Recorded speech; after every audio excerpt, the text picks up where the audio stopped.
didn't.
Ha!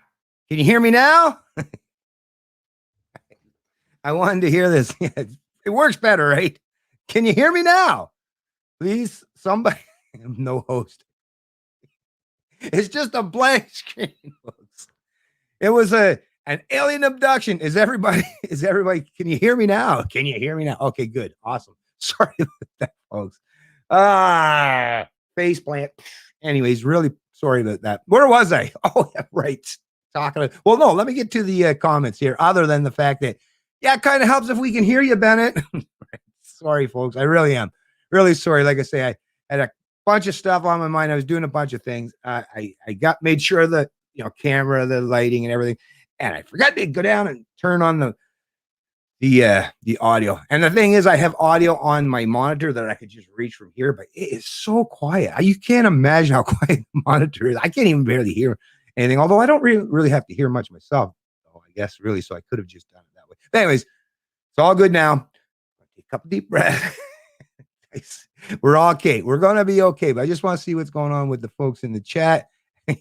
Sorry once again. Sorry there, Ezra. Apologize. And same with Ant. Hey, Ant. Nice. I know a few ants.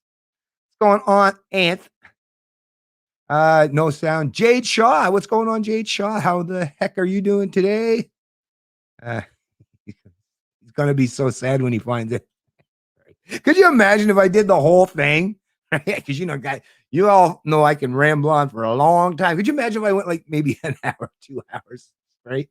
Or went on a big roll, like a 3-hour tour, right? With no audio.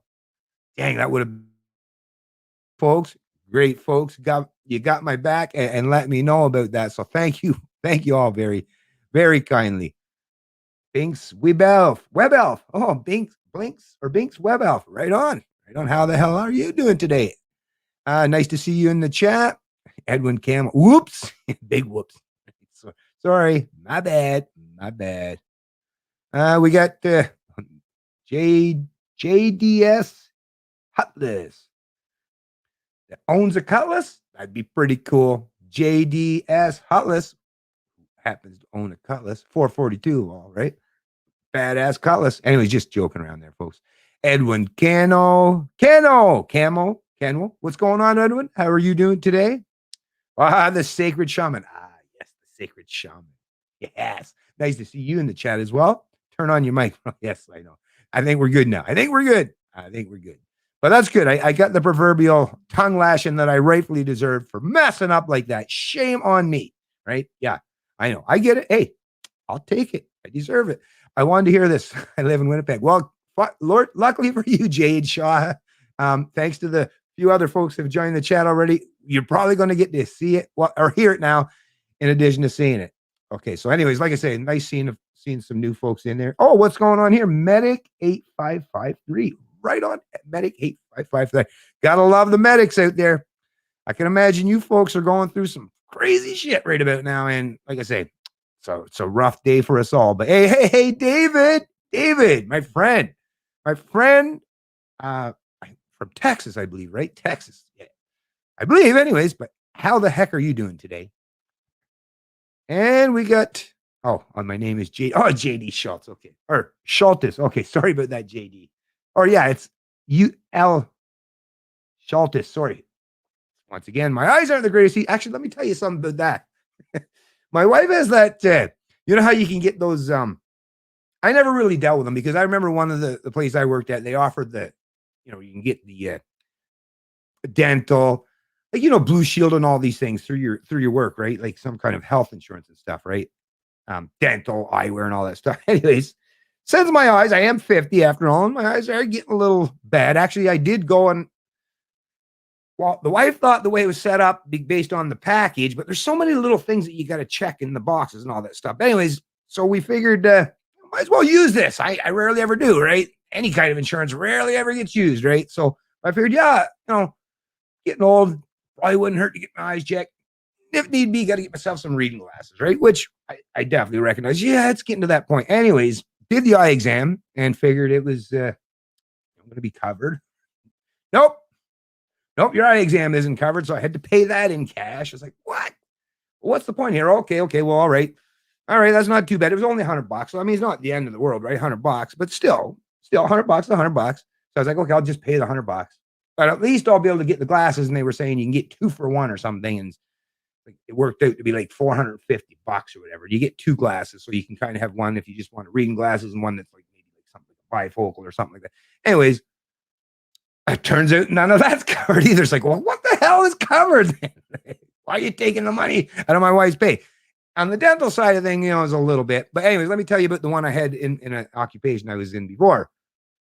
They took out, what was it, $33 per pay. And, you getting paid bi-weekly kind of deal. So there's 52 weeks, so 26 pay periods in the month. Anyways, I did the math, the calculation, and it worked out to like almost $800 is what I was paying in per year. Roughly around $800 what I was paying in per year out of my pocket. And yet what I was covered with was basically $1,000 worth of dental. I mean, and of course, if you have kids, they would too, but my kids are grown, right? My wife and I, our kids are grown. They're not under any, but anyways, but yeah, it's like, well, so you're giving me $1,000 worth of dental work, but I'm paying 800 of it. I was like, why don't I just throw that, actually, I wouldn't ever throw it in the bank because I'd be losing money hand over fist. But hey, why don't I buy $800 worth of Doge? It's kind of joking there in a way. Well, maybe not. Think about that for a second. No, but you know what I mean? If there's a way, right? I mean, that extra $200 to have all the bureaucracy and crap and money taken directly out of your paycheck. And anyways, so sometimes those plans work out. Insurance is a good thing. Like insurance, like really the bulk of what insurance comprises for me is just, in case something happens, right? Although, as we recognize, most people like, house insurance. House insurance for what, 20 something?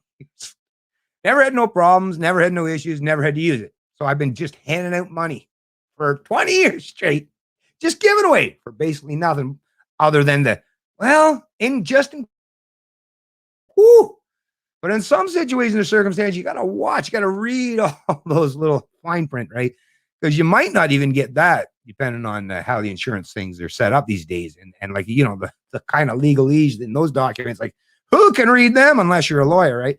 Anyways, let me move beyond that stuff. But yeah, I ramble on. You'll get to learn that at some point. Yeah, I know, right? Oh, what I was saying about the 50s though, actually, and the guy said, actually one of my eyes, and it goes all the way back when I was a kid. I did a stupid thing when I was a kid. Anyway, I blew something up in my face. It was one of those things that you put on a railroad tracks. We were just kids. What was I, 8 years old? And it was me, my brother, and one of our friends. And I was the one that leaning right over it. So it blew up in my face and I got a bunch of pock marks. But it burnt what they call it, the cord or something in my eye. And I was temporarily blinded. But everything came back and everything seemed to be good. And I made it all the way to 50, right? But it turns out, apparently, when he was looking, with that big machine into my eyes, like, damn, you got some massive scar tissue. What it is, I guess my one eye, this one's the bad one. Anyways, I guess one of my eyes, it's still good, was massively overcompensating, he said. So, and you definitely notice that when you do the, that's what, whoa. Yeah. He said, I'm surprised that, I don't even know. He was like, I don't even know how you've gone this long without coming in. It's like, well, yeah, if you knew me, yeah, you would understand. But anyways, enough with that foolishness. But I did want to show you folks, like I say, the Odyssey channel that I've started, and like I say, knowing Bill C10 and how that's coming along, you definitely want to make sure you're on an alternative platform somewhere, right? That's going to give you the chance to speak freely when big government comes a knocking, or YouTube all shuts us all down for wrong think or wrong speak. Anyways, here it is. Yeah. Wait, now, where is it? There it is. Computer's acting just a bit slow right about now there, folks. But yeah, so there's my channel. Now I'm going to have to remove one channel. And what it is what I really liked about this Odyssey is it automatically mirrors your videos. So I thought, holy crap, you mean I can get 12? I've got like 1,280 videos at this point on YouTube, which is a lot of videos. Oh, well, I should say videos and live streams. It's a lot of stuff, right? A lot of data, a lot of information, a lot of really important information over, many years. And for me to personally try to re-upload it, and like I've mentioned to you folks before, on like something like BitChute or even Rumble, it's really because I have such crappy internet. I'm still waiting for my Starlink. Come on, Starlink. But because I still have crappy internet connection, and you see my upload speeds at times where it's in the 100, 200, 300 kilobytes, not megabytes, folks. No, I wish. Kilobytes. So, I mean, it takes hours. So could you imagine trying to convert or move over 1,280 videos? Yeah. Now, see, in about 10 years, I might be done, right? But when I seen that Odyssey will actually do that for you, I was like, dang, really? Awesome. Because they can obviously do that stuff much quicker. Anyway, so they did mirror my channel. As you can see, I got lots of videos on there, but only 400 and I believe 80 of them. Apparently, it goes by however many subscribers you have. Luckily, I have 7,500 subscribers, so I was in a range that they gave me up to, I think, 500 videos I can get. So, and then of course, after that, each one will be, every time I record a YouTube one, it'll be moved over there. But what I want to get to the point, and why I'm saying this, is I want to get to the point where I can start actually doing live streams, because you can live stream over there on Odyssey. And I'd like to test one of these bad boys out here one of these days soon, and letting all you folks know, so that if you do follow me over there, because I want to wait till I at least get a decent following over there. And then, like I say, I'll do some live streaming over there. And then I can, if you think I talk freely now, I can talk even more freely and unencumbered on a platform such as Odyssey, right? And really dig down into some other stuff that, you got to be careful about, right? Careful about these days. Got to mind your P's and Q's, as we all know. But if I can get a decent following over there, I'm gonna want to start live streaming. Really excited and anticipating doing that kind of stuff. So, like I say, check me out over there, Canadian Libertarian. You'll see that it looks like I have two channels, because when I originally set up the my account on Odyssey, I guess it kind of made a default kind of a channel. And then I don't know, whatever I did, either I did something wrong, but anyways, I ended up with two different channels. But you'll see there's only one of the two that actually has, and it says right on it how many videos are there.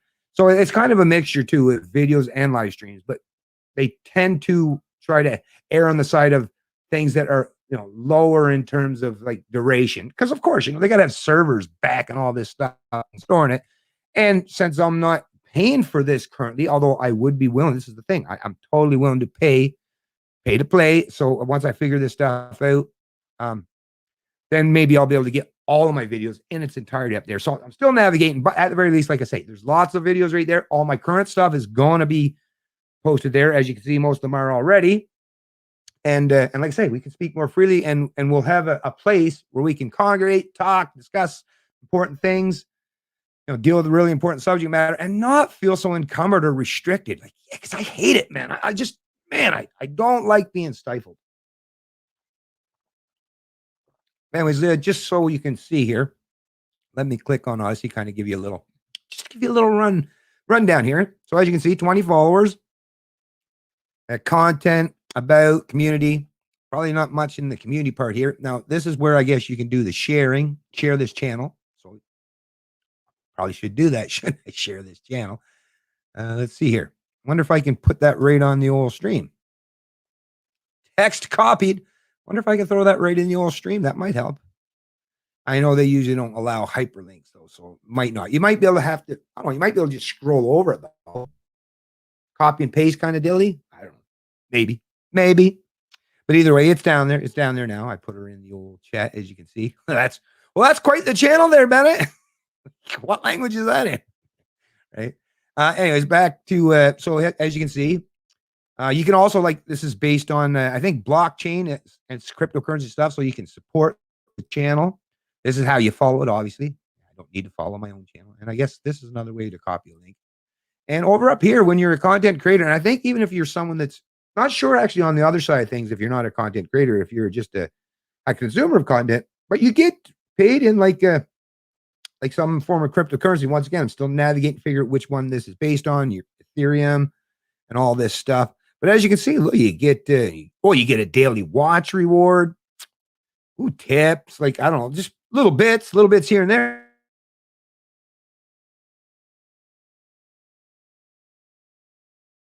Come up to the whole 13.76 of what? I'm not quite sure, but of something anyways. And of course, what do we do when we get up here? The channels. Yeah, so this is where I was at actually. Yeah, so as you can see, it shows 2 channels. 430. It was more than that. But anyway, so you click on that and there it'll take you back. So anyways, you folks see that. And if you go to Odyssey, if you're on there, I guess it's at Canadian Libertarian 7. Right? Is that what that says? I guess I didn't pick 7, but I don't know. If other people try to take my handle, goddamn you folks, you know I'm the Canadian Libertarian. Stop that stool. I'm just kidding. But anyways, nice to see that I do have 20 followers there, because, like I said, I haven't been doing a whole lot in terms of advertising. So most people are proactive. That's the thing. I know the peeps that typically consume my content, good people, proactive. I mean, libertarians, right? Much wiser than the average bears. So anyways, thanks you guys and gals, of course. Let me take that off. Actually, I probably should close that so I don't have too much stuff in the background hogging up my feed or my broadband. Did I share the maybe I should share this. Should I share this on the Twitter? I don't go on the Twitter much anymore. I'll throw it on Minds though. The link to this because that's another place. I like Minds. Minds is another one where you can get paid in. Well, they have tokens that shoot, I can't. I'm not logged in, and I'm not logging in online. No, we'll have to do that at another time. But anyways, yeah, Minds is another one where you can get paid in cryptocurrency, and every time you like something, share, and it can actually be converted into Ethereum. These tokens, or you can use them to support your content creator. Or, like I say, these alternative platforms, yeah, making some of the old dinosaurs. That's right. We're calling Facebook and Twitter old dinosaurs these days. Whoa, they're getting a little bit long in the teeth in the internet age and the information age, right? It seems that way anyways. And man, are they ever giving people a hard time. Myself, now I what was it? Yesterday I had three partial fact checks, and it was based on another New York Post article. It's like, New York Post must be pissed at Facebook at this point in time, because and they said it was partly incorrect. It's just politics. There was nothing wrong, right? But that's the thing. And Facebook has been constantly. I usually never get nitpicked because I try to mind my P's and Q's and do all that stuff so they don't screw with me, right? But even now, they're even coming for me. So when they're coming for me, the writing's on the wall, boys and girls. And that's not to suggest that I'm so, blasé or milquetoast that it shouldn't matter. It's just that, and like I've said this many times before, I want to have a presence. So I try my best to do what I can to maintain a presence. And I'm actually seeing more and more people are using some establishment media outlets as they reference their content, because they're realizing, because I've told people, one thing YouTube or Facebook or Twitter are not going to do is shut you down for sharing their content. But see, that's the thing. You can share their content and then just offer commentary, which is what I do. to debunk or bring philosophy and liberty, that's like the liberty angle, to anything they say, because they love to bring collectivism and their ideology to anything they report on. So as a means to rebut or push back against that, that's what I do, right? That's what I do. And like I say, because I have a firm grasp of economics and the philosophy of liberty, I can bring some really enlightened information to some of this drudgery or this crap that's just so, it just appeals to the lowest common denominator, right? Or meant to divide people. And that's, like I say, I wish the hacks in the media wanted to do what I want to do, because we would all be in a much better place. Matter of fact, I'd be able to close up this channel and never have to worry about doing this again if the hacks in the media would do the job I'm trying to do, right? But they refuse to, and it's got to be done. It's really important that people are properly educated, informed, and enlightened in terms of what it is to be a free human being these days. Hey, and if I got to step up and fill that void and take that place, I'll do it. I'll do it. I'll do it. But anyways, I'm just kind of going on here because what we're going to be covering is a controversial issue, obviously, but at the same time, I am going to be mostly referencing all establishment media sources, and hopefully there won't be any issues with this. I don't even think, did I turn on monetization? I might have to turn it off, because I don't want this particular video to be affected in any way. Because like I said, there is information. I'm kind of getting into the video a little bit before I get to the nitty gritty. But there's some really important stuff I have to talk about. We can discuss it. You can bring up your own points in the chat. Matter of fact, I'd even bring onto the channel if you ever wanted to. Like right now, you tell me, hey, Bennett, and you give me like an email address or your friend somewhere on Facebook or somewhere where I can send you a private message. I'll send you a link and bring you right on here right now. Matter of fact, if you're a member of this channel, and thanks to you fine folks who have chosen to take or have channel memberships, yep, I've told you, you've got 3 of them, and you know what? There's no limitations or restrictions. You can, in terms of like over the course of a year, if you want to come on the channel, you're more than welcome, and I'll bring you on now and anytime that you ask or require or request it in the future.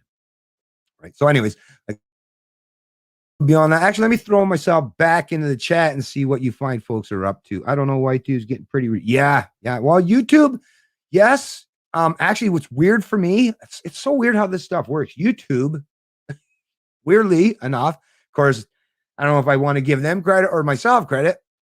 Probably myself, but I answer their questionnaires so ridiculously, I think, perfect, to the point where I'm even ratting on myself. Like I'll put even sometimes there's a video, it's like, did I swear in that video? Because I tend to swear from time to time, right? It's like, is there any foul language you're swearing in that video? It's like, even if I'm not 100% sure, it's like, yeah, I'll just check it off, because you can still get ad revenue if it's light profanity in the title, or all the, well, if you don't see these questionnaires. But and then is there hateful content? Is there shocking content? I mean, there's boxes and boxes, and every time you click on a box, there's a whole bunch of different ones that you have to answer through. And I've been doing a really good job, because now when I go do it, they're relying on my own, what's the word they use? My own ratings. So I rate my own video, and they've been basically giving me carte blanche ability to rate my own videos. Now, if I step out of the bounds, right, then they're going to slap me on the wrist, and they're going to say, now we got to go back to monitoring every time you upload a video. Is he saying anything? So I'm trying to do my best here, because once again, I have 1,280 videos on this.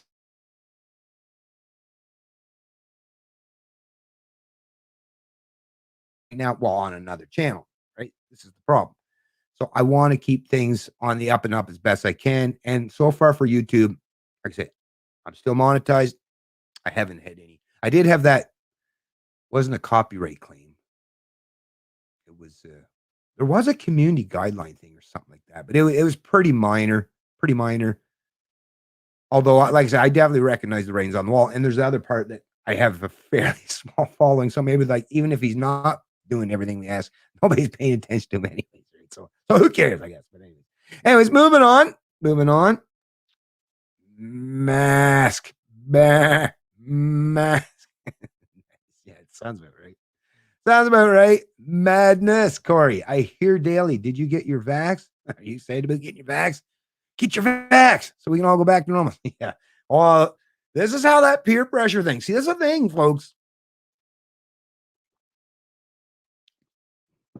the powerful indoctrination of statism, the cult of statism. We all got to admit that most of our peers in our countries, oh, they're very much indoctrinated. They're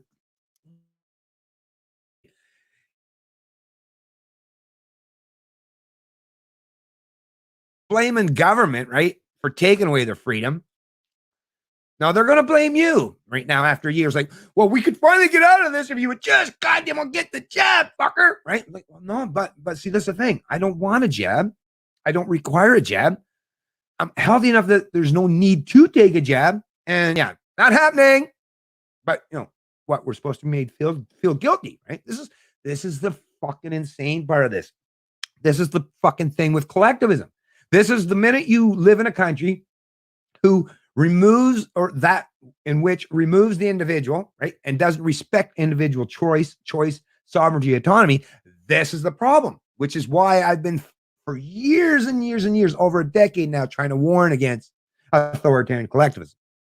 Now, I got to say, most of our fellow Canadians wanted to listen to not just myself, but some of the other people who've talked about this stuff, Stephen Molyneux and others. If they listened to this stuff and understood the philosophy of liberty and understood how important it was to stand in full defiance against authoritarian collectivism, then we wouldn't find ourselves in the position we are today. But that is not where we are today. We have a lot of our fellow citizens that not only are refusing to listen to us, but yeah, they're more and more perceiving us. I mean, look at the rhetoric that's being espoused by the hacks in the media. Now they're calling people blatantly, blatantly just calling them like racist, far right. I mean, look at Jag Meat. Look at Jag Meat. Jag Meat. Everybody's a racist. If you're, you see, look, there's a correlation here. People who are anti-mask, they're trying to suggest that if you're anti-mask, and I mean, the way it works, right? If you're put it this way, if you stand for freedom in any way, shape, or form, whether you wear a mask or not a big fan of all kinds of authoritarian mandates and edicts, and even prior to COVID, right? Yeah, you're a far right or you're an alt right. Well, now it's a far right. What happened to alt right? I guess that went out of style because I'm not hearing that term tossed around. Now it's just far right, right? And white supremacists, white nationalists, and white supremacists. That's another thing. Like when people say on these, and I know I'm kind of rambling here, but when people call someone or they try to align like white supremacists and white nationalists, like, well, first of all, those are two fucking totally different things. Well, first of all, the white part of it, that's just the color of someone's skin, right? No one get to choose that unless you're heavily tanned and they calling you brown and you're not. Anyways, you know what I'm saying here, right? But so the white part of it, who gives a shit? It's just the color of your skin. But nationalists and supremacists. Well, a nationalist is if you have white skin and you're a proud Canadian in any way. And there's lots of them. Not necessarily one of them, but I'm just saying. There are lots of Canadians who are white and are proud of their country for some reason. I don't know why. Like I say, not so much to be proud of these days, but whatever. Either way, just because you're white and you're proud of your country, that doesn't make you a bad. There's no actual inherent negative connotation of that. It can be, but it doesn't mean it is. But supremacists, no, that's a big fuck. Okay. Now you're digging. Now you're sticking a shank in there needlessly, and just like I say, not just in the one. It's like just based on your skin color. It's like they just want to get in a car and just find all the white people, line them up, and just shank every one of them all at once. Collective punishment. Oh fuck, I love, folks. I love talking about collective punishment. It's the most, it affected my 10 years ago. That actually got me to the place where I started caring as much about liberty. Because that's the thing. I guess not until it really affects you or your bottom line, then it kind of rears its ugly head. And now all of a sudden liberty is important. Well, I got to think that since COVID-19 came to town and the government forced all these restrictions and impositions on our liberties or denial of our liberties, I got to think there's got to be a few more Canadians out there who are wanting to be libertarians. Come on, because don't tell me it's not affecting you now. Right? It's definitely affecting you folks now. So yeah, anyways, should I get to it? Yeah, let's get to it. Or maybe not. Let me see. Hold on. Let me see what's going on here. The end goal. No, yeah, I'm going to get into it. Anyways, thanks you folks for joining this stream. But yeah, so you remember, folks, and by the way, check out, if you want, just type in Wuhan or Winnipeg. Winnipeg, Wuhan, or the lab. Any of those keywords, and you'll be able to find probably a couple live streams and some videos all pertaining to it, where I laid everything out. And once again, all the articles will be in the description of the video or the stream. But anyways, just to get everyone familiar and up to speed, let me just bring this video. This one is a video from CBC News. I know, don't get mad. Don't get mad. From back in, let me double check when this was actually done. I'm going to have to, now that I've got my mic set up on one of these things, that's going to change how maybe I can just turn it around. Why is this taking forever? Am I having issues with my internet speed?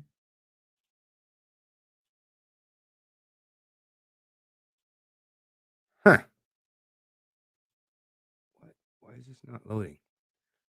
Is my internet still working? It looks like it is. But why is it still scrolling and scrolling? Rolling. Come on, bad boy. Swing, better swing. He's putrid vile. Oh, yes, sing, yeah. What in the heck is going on here? What is going on here? Luigi. Wario. Thinking of the Elon Musk skit there. That was good stuff. Good stuff. That's funny. A lot of people watched it, but they watched it solely for Elon Musk. Because I watched portions of it. I didn't watch it because can't get it in Canada. Even though we do have access to one of the streaming services where you can get it, but you have to pay for the thing. So no. But I did watch some of the one of the skits, the Wario skit, and the opening monologue. And I got to tell you, just based on those alone, or especially the opening monologue, I think Elon did a great job. And some of those other guys that are at SNL, now I kind of get what people are saying. I haven't watched SNL for years, but yeah, a little cringy, not so funny. Oh, dang. Yeah. So now I kind of get what people are saying. Like, what happened to comedy? What'd you do to comedy, man? Anyways, let me reload this again. There's got to be something going on here. It's in limbo. Oh, I see. Whether you're building dynamic network models or forecasting real-world behavior, I gotta pause that so I can skip here. Okay. Oh. Okay, here we go. Now we got her. Okay, so let me make sure, like I say, that this is back on the stream. My goodness. Yep, there we go. I'll just leave it in that size, or I might even. Yeah, it's good enough in this size. But anyways, I'm going to have to turn this around. Am I? Yeah. So that you folks can hear it better. Let's give it a play and listen to what they got to say. It's suspicious, it's alarming, it's frightening, it's perhaps life-threatening. Amir Adaran is both a legal and medical expert who says Ottawa needs to explain what happened. There's no reason for Ottawa to be secretive about this. We already know that they've sent Ebola virus to China and that they're working with the Chinese military scientists. This is known. What else are they hiding? CBC News has learned that months before being escorted out of Canada's highest security microbiology lab, federal scientist Jiango Chu sent 30 vials of 15 different strains of Ebola and Henipavirus to Wuhan, China. Coronavirus. So anyways, folks, before I continue this, as you see, it's just a 2-minute short video. But this was reported. Let me make sure I get that date for you folks. This was, like I say, CBC. It was the National. And it was on June the 14th, 2020. When this was reported. Let me finish it and then we'll talk about it. This was not a part of that shipment. Access to information documents show the head of the lab in Winnipeg and his bosses in Ottawa had questions, asking in emails where the package was going, what was inside, and if it had the proper paperwork. The Public Health Agency of Canada says this shipment is not connected to the ongoing RCMP and internal investigation, but it won't say what is. One of the leading reasons that China might want to have a large catalog of Ebola genetic material is because they're doing what's called gain of function experiments. And what that means are experiments that make the virus more dangerous or more deadly. It's a sort of research that we don't do in Canada that is frowned upon in most parts of the world, and I'm afraid we may just have helped them. This former diplomat says the vacuum of information is a concern. Is this a serious problem, a minor problem, an administrative oversight, something more sinister? There's also a danger if you don't provide information that people will jump always to the worst conclusion. No one from the lab, from Health Canada, or the Public Health Agency of Canada would comment on this story, and we've never been able to reach Jiango Chu. Karen Pauls, CBC News, Winnipeg. So there you have it. Oh, let me turn this back around. Actually, I better make sure this didn't get paused or anything by me. We're good.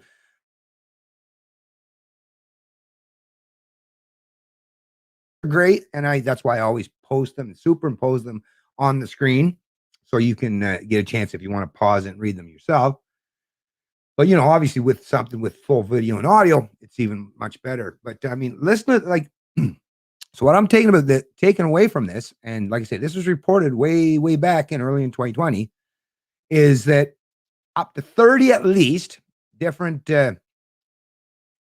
viruses, lots of deadly viruses. You got to remember, this lab in Winnipeg is one of those top level 4 laboratories that deals with the most serious, contagious, and deadly viruses on the planet. And that Dr. Zhao or whoever, like there was, and that's another thing, that person is actually under investigation. But there was samples, and this person, and was it her husband? I believe were they originally from Wuhan, China? Anyways, we'll get to that in other articles. But they were shipping and taking some of these very deadly viruses over to China, right?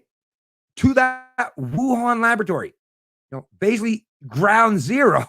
Right? As far as we know, anyways, once again, this is all alleged. I can't say that I can prove any of this stuff. This is all alleged. You know, we're just speculating, just like the folks at CBC here, right? Just curious, casual observers who want to know what is going on. Well, I would imagine that's what you folks are. What is going on? Why is this not talked about more readily? I mean, think about it. I mean, when Trump was in office, CBC spent like almost every day, or at least 2 or 3 times a week, talking about Trump. And that's has nothing to do with what, I guess, yeah, it kind of has to do with Canada, but you know, it's American politics, the country of America, right? Of course, there's an effect on it, but this is shit that happened right inside our own country, inside our own borders, in one of our own provinces, one province in this whole country that has one of these level 4 laboratories. And yet now CBC, like I say, they have reported on it. But just like back in the day, and if you folks have been watching me for a long time, CBC also reported on the bank bailouts under the Stephen Harper regime.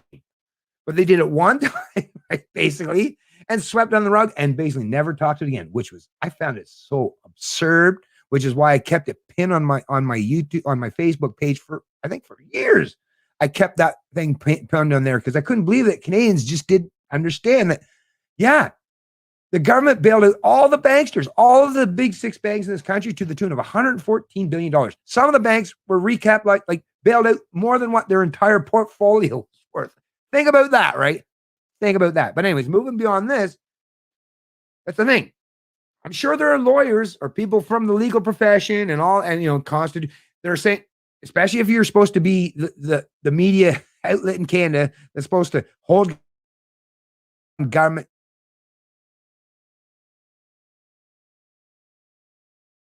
Are they really putting in the kind of effort and work to truly investigate this report? Putting in, I mean, come on. The CBC has access to over $1 billion of our taxpayer, not that we pay for it, not that we chose to, but they have access to over $1 billion of funding annually. You tell me you can't put a little more effort into figuring out what the hell is going on here, especially something so, you know, that has potential to be connected to this whole outbreak.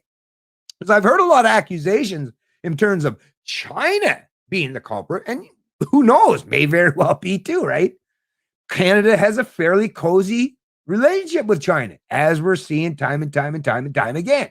And Trudeau, huge fan, obviously, of China's basic dictatorship. So the Liberals, sounds like it's pretty kosher, casual, cool relationship with China, right? So once again, the fact that viruses were being shipped, and like I say, we're just starting into this. And like that person was saying, is talk about, and I've heard other people mention, they do these things where they take these viruses, and he used a specific type of terminology. I don't want to go back to watch it again. But anyways, that basically where they just take these viruses and try to figure out, how they work. They're something function or whatever, right? So if you're messing with deadly viruses or something like coronaviruses, if you're messing around with these things, right, and you're experimenting with them and seeing just how bad they can get or what affects what, there is potential for things to happen in those kind of environments when you're dealing with those kind of pathogens or viruses or whatever, like I say, whatever you want to describe them. So what's up with that? What is up with the story of that? Now, let me say, I'll take this one off. That's just the one. That's just the first part here, folks. That's just the 2-minute video, but there's more.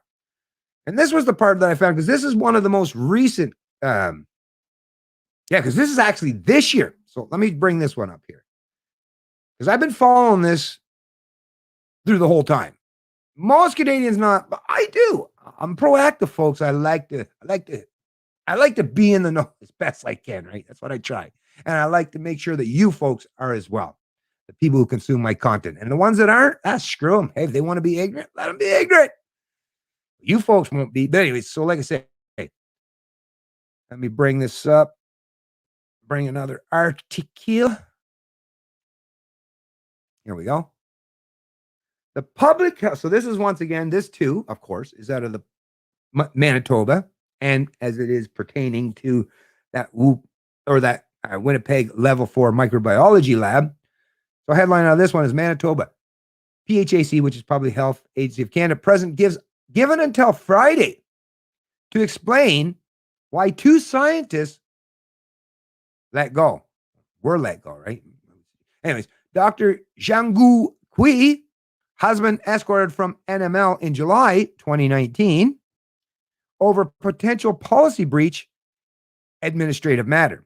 This is reported by Joan Bryden, Canadian Press, March 22nd, 2021, folks. 2021. I looked for the even newer reporting on this, but this is the latest that I have personally found by just obviously doing a Google for these, using keywords and seeing what the results that came back. Anyway, so like I said, so here's this one.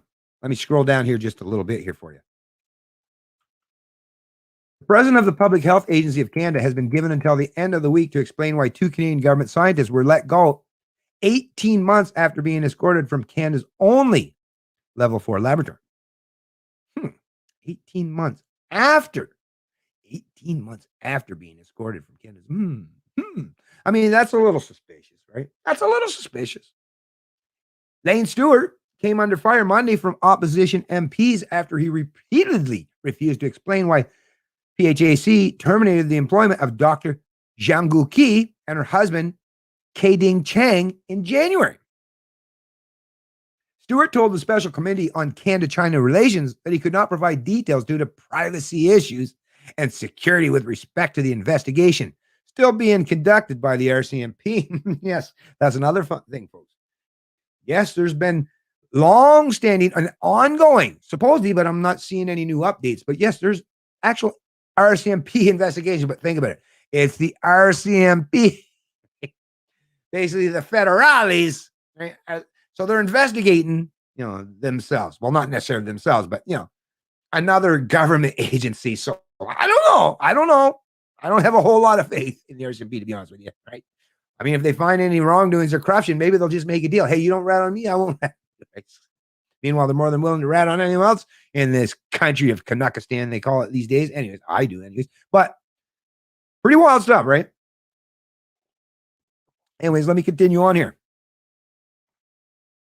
He would say only that PHAC conducted its own investigation that is now completed, and the pair are no longer employed by the agency. Or I'll knock that bugger. I'm not at liberty to discuss it further, Stewart said repeatedly. Mum is the word. So much secrecy. And you know, we Canadians, we're paying for all these people. And we're supposed to be, that's the thing. I don't believe this nonsense, but for the Canadians who believe that you're their boss, like, I pay your paycheck, we vote for you, you're public servants, I'm your boss, I demand accountability. Good luck on that one. Keep believing that nonsense. It's not. The pair were escorted out of the National Microbiology Lab in July 19 over what was described as a possible policy breach and administrative manner. Policy breach and administrative manner. It's kind of like white supremacists or white nationalists. Two huge different things, right? But anyways, the Winnipeg lab is Canada's highest security laboratory designed to deal safely with deadly contagious germs such as Ebola. PHAC has said that their escorted exit had nothing to do with the fact that 4 months earlier, Hui had been responsible for a shipment of Ebola and Hennepin or whatever virus to China's Wuhan Institute of Virology, folks. But opposition MPs repeatedly tried to link the two events and to further link it to the novel coronavirus that causes COVID-19, which first surfaced in China's Wuhan province. Dr. Guillaume Poliquin, head of the National Microbiology Lab, told the committee that Canada has never transferred any coronaviruses to the Wuhan Institute of Virology. Right? I don't know. All right. I mean, there's some investigation. Maybe some people lied. I don't know. Once again, just speculation. Don't know what's going on here. Just think it out loud like anyone else who would be reading this, right?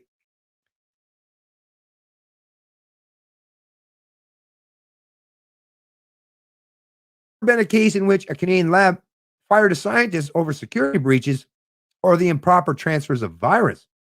He erupted when Stewart replied that he was not able to answer the question structured. What?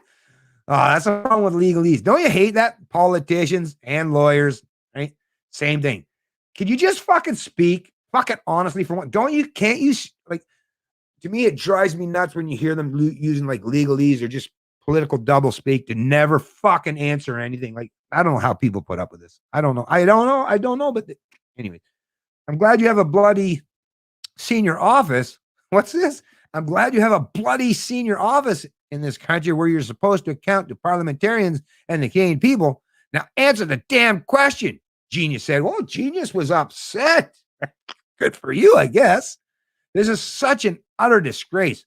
Liberal MP Peter Fragascotas interrupted Genius questioning on a point of order, chiding him for badgering the witness and breaching decorum. Getting too close. Anyways, never mind. But at that point, committee chair Jeff Reagan briefly lost his internet connection. Ooh, don't you just hate when that happens when you're trying to do something or say something that's really important? I've did that before too, right? Quite frustrating. To the virtual meeting. So Genius, as vice chair, took over. He dismissed Fragascatos, that's a heck of a name, point of order, and similarly denied a Liberal MP's suggestion that the meeting be suspended. Issue could be worked out. Yeah, you gotta hate that, right? That's just darn that technology. The time is just always so poor, right? It can never happen when you're not doing anything important. Right? No, it's always when you're doing something really. Anyways.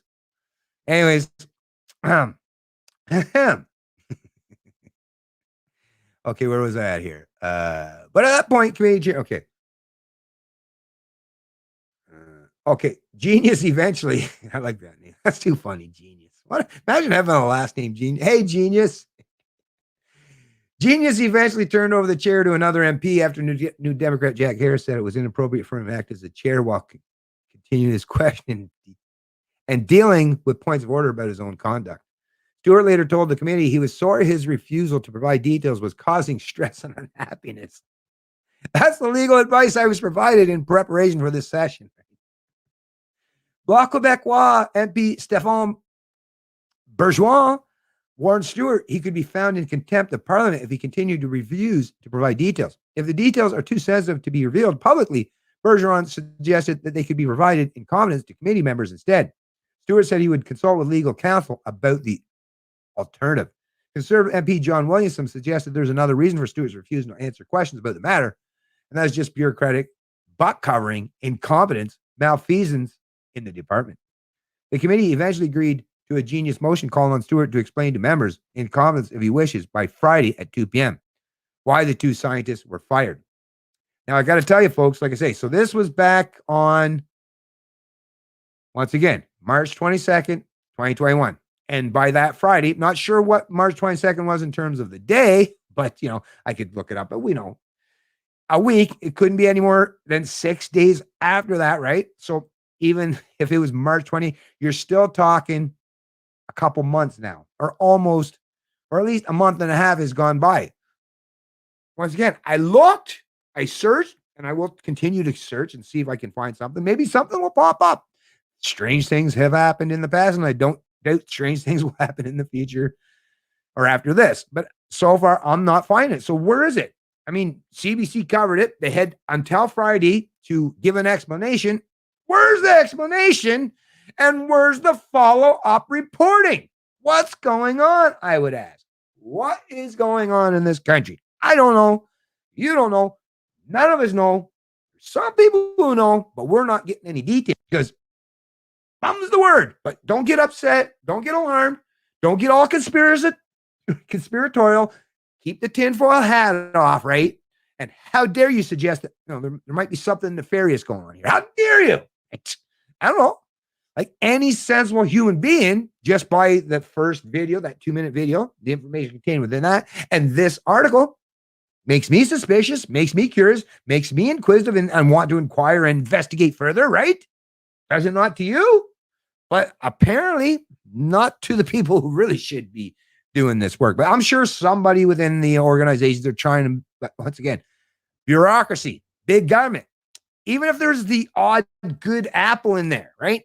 Well, you've got to deal with the bureaucracy, even if you're the good guy, right? And you're trying to do the right thing. Well, in big government, you got to deal with that bureaucracy. So, does the good guy stand a chance? Not really. Not really. Sometimes you might be able to get the odd lucky opportunity, the one in the millions, right? But you know how this goes. You know how this goes, folks. Anyways, let me bring this off. And of course, all this stuff, all going to be linked in the description of this stream. And it'll be uploaded again on here. And I'll probably, because this is a pretty important one, I'll download it and do the whole thing and upload it to Rumble. So I'll have it on a couple alternative platforms as well, just in case, like I say. And to tell you the truth, when it's on my other platforms, that'd be the best place to share it. Share if you want.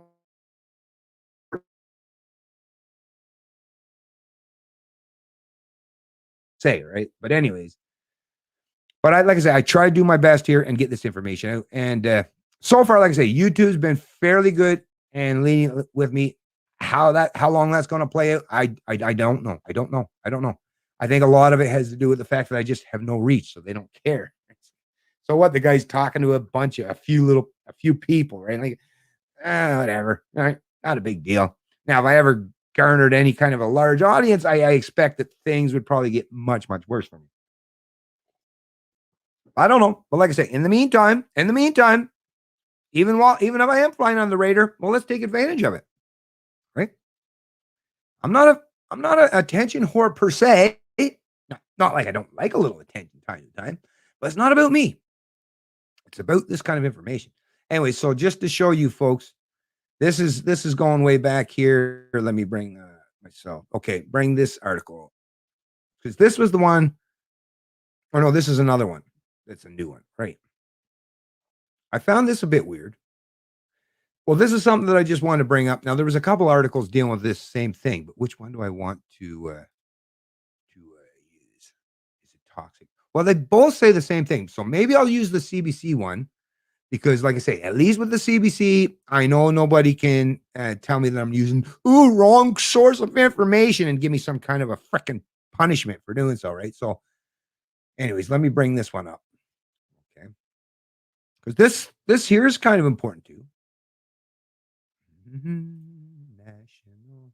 Ooh, it's getting a little warm in here. It's getting a little warm in here. Or is that just me? No, it's probably just me. National. I think this is the one. Yeah. Just one sec. I got to turn my ceiling fan on. A little warm. A little warm.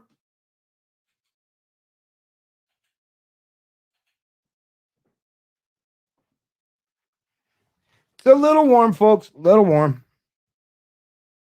It's actually been real nice, surprisingly, on the old east coast of Canada. It's usually quite late till, well, we still get cold evenings. Like it still gets down to, believe it or not, it still gets down to like 0, 1. We can't do the gardening thing just yet. Well, we're doing it indoors for now, but can't do the old. I hope that thing's not going to make a bunch of noise now. But anyways, so look at this. Look at this. So this is once again out of Manitoba.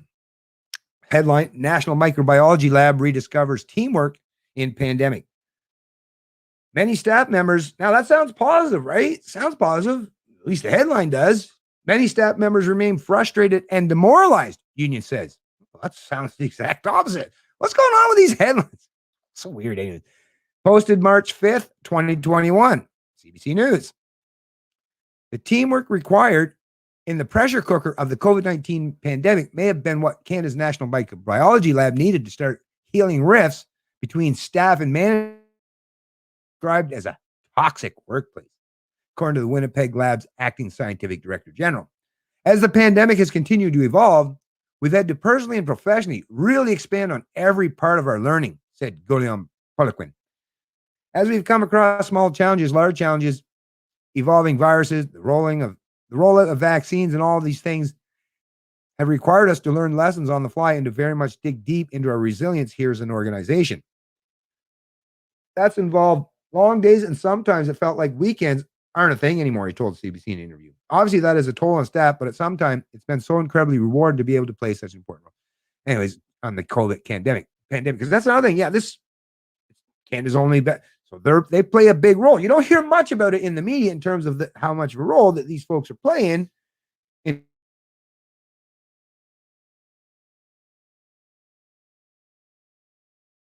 Quinn took over from former head Matthew Gilmore last May as Canada's only level 4 lab, meaning one equipped to work with the most serious and deadly human and animal diseases, such as Ebola. He leads an institution with a long history of scientific achievements, life-saving research, and a central role in fighting outbreaks of Zika, Ebola, H1N1, and SARS. But he also inherited a workplace described as toxic in an external 2019 workplace health assessment. The lab is also the subject. This is the part, once again, like I say, folks. This is the part, and it goes back, like I say, quite a little ways here, and I've got a couple other articles dealing with this. The lab is also the subject of an RCMP investigation into a possible policy breach involving 2 scientists who were evicted from the facility in July 2019. So long before they were fired, they were evicted from the facility back in July 2019. When did coronavirus or COVID-19 start to really ramp up in China? Well, I know in North America, I know Canada's first case was what, July? Or I mean, sorry. January, right? Was it January? I think was the first case, right? January of 2020. Yeah, January of 2020 was the first case. And I believe they were saying in China, it was somewhere around like October, November, wasn't it, or something like that? So, obviously after July 2019, right? Or not too far. I mean, it's in at least a time range that it once again makes you curious. Jianggu Kui and her husband, biologist Kading Cheng, were let go from the Public Health Agency of Canada in January. Neither the department nor Poliquin will say why, citing confidentiality. This is really important. And if you want to alleviate the concerns of Canadians like myself, right, and not take us down the road of trying to figure out what the hell is going on without proper information, or get to the point where you're going to start calling us conspiracy theorists, well, how about these fucking people try to give us some goddamn information? Stop leaving it up to us to guess. Isn't that the point? Having these people are going to hold these people to account. Well, anyways, how those scientists will be replaced will be a test of whether things have changed since the 2020 internal review found that the lab did not track how it hires and promotes staff or how perceptions of favoritism has been affecting employee morale. In a statement, the Public Health Agency said improvements have been made in a recent interview or review of the lab staffing practices include that staffing processes consistently respect legislation and policy requirements. The NML continues to consult with bargaining agents, employees, and managements on innovative staffing solutions. The Union of Health and Environment Workers dispute that. Raising staffing concerns at meetings is not consultation, which happens before a decision is made and not after it, said Shimon Fayed, the union's national president. Microbiology lab management may be following the letter of human resource policies, but from the staff's perspective, that doesn't mean it's done fairly or above board, she said. For example, the union says it's seen an increase in non-advertised appointments being filled because of operational requirements, sometimes by people without the necessary experience. Here we go, folks. Let me read this again, because once again, nobody's even trying to suggest here that this is some evil, nefarious, it's a plan, right? No. But mistakes happen. They've happened in the past. I've read, actually, if you look through my past videos and streams, I've dealt with where some accidents have happened in these level 4 labs in the past. So they definitely do happen. There's already precedent. And of course, humans are fallible and whatever. But I mean, here you go. Like I say, for example, the union says it's seen an increase in non-advertised appointments being filled because of operational requirements, sometimes by people without the necessary experience, expertise, and credentials. So you're saying people are being hired that don't have the proper necessary experience, expertise, and credentials to deal with the most deadly viruses on the planet. Causes me some concern. What about you, right? It shows either a shallow pool of experience and a lack of succession planning at the NML, or it purposely shuts out most staff from applying and advancing their careers, Fayed said. People are frustrated and demoralized. So anyways, folks, once again, I'll place a link to this article in the description as well. And there's lots more, but I'm just going to scroll down through the chat and see what you folks are thinking and saying and thinking about this kind of stuff, right? I'm not sure if you folks have read this stuff or are privy to this kind of information already. If you are, some of you, it's like, yeah, we know better. We know. But some probably not so much. And I'm sure some of you are like, well, this is a little disturbing.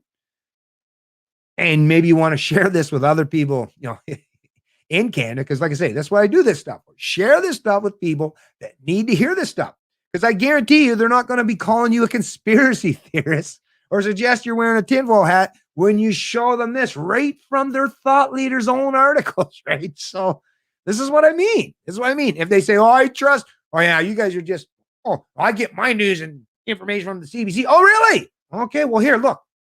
Here's what the CBC is saying, right? Let me see. What's going on, Stuart, my friend? How you doing? I post anti-vax stuff all over my social media to cut these people out of my life. Yeah. Well, yeah. I mean, you definitely, it's a sad thing. And I know I've had to go through that thing too, where you lose a lot of people who you thought or you perceived were your friends, but like, that's how you find who your friends are. And it can be a rough growing pain, but you know what? Tell you the truth, I think I'm better off, and you probably are for it as well, Stuart, because then we find even better people to replace them. I know I have, and I'm sure you have as well. Hello from Miracle Beach, BC. That's right on. Healer, Emma Bay, FPV. Miracle Beach. You got to like that, right? That's a nice name. Miracle Beach. There we go. I go to MSM comments now and to bust their hive mind bubble, and they get so upset. It is wild, right? Oh, yeah. Oh, and they'll just gang up on you. And even when there's like, let's say 20 or 30 of them ganging up on you, they'll still try to portray you as the bad guy. It's like, really? Like this, you're all ganging up on me. I'm just one person trying to offer something, different. And you're ganging up on me, but I'm the bad guy. Right? Okay. Gang mentality. I've always considered that to be bad, but I guess whatever. Not if you're the gang mentality type, I guess. Okay, where are we? October 2019, unofficially. Not sure what that means, but whatever. Daniel Grant, no MSM News. What else did I say that? You're having hot flashes. I'm an old guy, right? That's an old guy thing. Right? Is it a 50 thing? No, I'm just kidding. But anyways, there's no way Biden. Okay. A puppet reading a teleprompter. Yeah. Yeah. Okay, where are we at here? What are we at? What are we at? What are we at? Okay. So no, it looks like Sacred Channel. I can't stand that old. Okay, so I think everyone here is probably pretty much up to speed because I'm not seeing too much in terms of reaction for this kind of information. But like I say, I'm assuming that it's because you folks probably already privy to most of this knowledge. But like I say, then if you are, then share this stuff with people in your life if you have any of them left. I guess that's the other thing too. Is like, I guess if if the people who can't stand us for trying to tell some truth are no longer active or in our lives, I guess that is a difficult situation and circumstance for us to try to get over. That's a hurdle that's a little higher than most of us can actually ever muster up or manage. That is a tough deal, tough stuff to think about. Tough stuff to deal with in a country, in a democracy where the majority of the mob rules, and it seems like the majority in the mob don't like us, don't want to hear the truth, and want nothing more to suppress and silence anything we've got to say. That's scary stuff. But anyways, let me scroll on to what's another one here. This was so. Let me bring this one up because I think I covered this in a prior article as well. But I might as well get it all on record here in this one, just in case, because that's the thing. Like, let's say you folks don't want to go back and look for that article in a video back in the past. Although like I said, make it real easy by using keywords and tags. I do make it easy as far as that goes. But hey, I'll put them right here in this one, so you don't even have to go back to it. I'm trying my best to help. Okay, here we go. God damn, that fan sounds terrible. Can you folks hear that fan? I got to put some lube or grease in that thing. I don't know what's going on. Making an awful lot of noise up there. Cut that noise down there. Anyways, here we go. Where are we at? Where are we at there, everybody? Whoa. What happened? Whoa, what happened here? It's still there. Okay, it's still there. Never mind. Still there. Okay. Oh, my. There we go. Okay. So Canadian scientists sent deadly virus to Wuhan. Let me say that again. Reported out of CBC News in Manitoba. Canadian scientists sent deadly virus to Wuhan lab months before RCMP asked to investigate. So there's that, folks. Documents show concerns about Ebola shipment from National Microbiology Lab. No relation to COVID-19. This reported by Karen Pauls. Once again, this is June 4th, 2020. June or July? Yeah, June 14th. Newly released access to information documents reveal details about a shipment of deadly pathogens last year from Canada's National Microbiology Lab to China. Confirming for the first time who sent them, what exactly was shipped, and where it went. Or at least we hope, right? Because the investigation is still ongoing. Nothing has been proven as of yet. CBC News has already reported about the shipments of Ebola and Henipah viruses, but there's now confirmation one of the scientists escorted from the lab in Winnipeg amid an RCMP investigation last July was responsible for exporting the pathogens to the Wuhan Institute of Virology 4 months earlier. Dr. Zhanggu Kui, her husband, Kai-Ding Chang, and her students from China were removed from Canada's only level 4 lab over what's described as a possible policy breach. The Public Health Agency of Canada has asked the RCMP to get involved several months earlier. The virus shipment are not related to the outbreak of COVID-19 or research into the pandemic, Canadian officials said. And that's their story, and they're sticking to it. Once again, I can't prove one way or the other, but I'm highly suspicious. And do I necessarily trust these people? No, I don't know. It seems like there's enough anecdotal evidence to suggest that maybe things didn't play out on the up and up or exactly as being told. The virus shipments. PHAC said the shipment and Kui's eviction from the lab are not connected. Well, then why were they? Okay, if it has nothing to do with that, then can you tell Canadians like this is how you tamp down people's heightened concerns, right? Or especially me, like, oh, then tell me why. And just fucking tell me why. Can you give me some goddamn reasonable explanation? Something that I can dissolve or digest. I can think about it for at least a couple minutes, because all this is doing is making me even more and more curious and more suspicious. And yet then they'll turn around and say, what are you, conspiracy theorists? Yeah, just because I created an environment and atmosphere based on my article and the way it's worded that would do that to anybody, but how dare you, right? It's like, what? Not related to the shipment of virus samples to China, Eric Morissette, Chief of Media Relations for Health Canada and the Public Health Agency of Canada, wrote in an email. Yeah. Hey, wait a minute. Wasn't it people from Public Health Agency of Canada? Isn't Teresa Tam from the public? Weren't they the ones saying like, oh, you don't need to wear a mask early on? But really we found it was like, they actually lied straight up to your face. I mean, not that I'm agreeing with mask wearing, but I'm saying the only reason, when they even had to admit it now, the reason why they said, no, don't wear masks is because they didn't have enough masks and they wanted to make sure people in the healthcare field had access to them. So like, oh, it don't matter. Just tell them not to use it because we need it for our peeps. And yeah, people fucking die because we don't know. Now, once again, not suggesting that you needed masks at all. What if you did? At that point in time, they were like more than willing to kill off large percentages of the population from a deadly virus because they just didn't have enough. But they used the excuse was, you don't need a mask. Matter of fact, remember Teresa Tam? Matter of fact, masks can actually be bad, or even Bonnie Henry. Because if you got a mask on, you don't practice other things and you could be touching your face. And it's like, remember all that shit? And then boom, reversal, complete reversal. Whoa, but you're an expert. How come you weren't expert enough to know that stuff then, but you're expert enough to know it now? Well, then I guess you weren't necessarily an expert when you did know that information. Well, that's the thing. Can we get a timeline of when this expertise was attained? Inquiring minds would like to know these things. In response to a request from the Wuhan Institute of Virology for viral samples of Ebola and Hennepin viruses, the Public Health Agency of Canada sent samples for the purpose of scientific research in 2019. I mean, that does happen. But once again, remember that video and how he described how you could use that to try to figure out how contagious these things can be, manipulate them, and under the pretense that, if we know what they're going to do and how it's going to react, well, we might be able to get out in front, right, and all this stuff. But whoops, maybe an accident happened because you had some staff who were employed or whatever that maybe weren't up to par in terms of their competence, right? Because it's just competence. Once again, not offering anything here to specifically nefarious. Now, is there a potential for that? Yeah. Right. Well, I'm not suggesting it. I'm just speculating like anyone else would based on the information that's being provided and presented to me by the folks at the CBC News.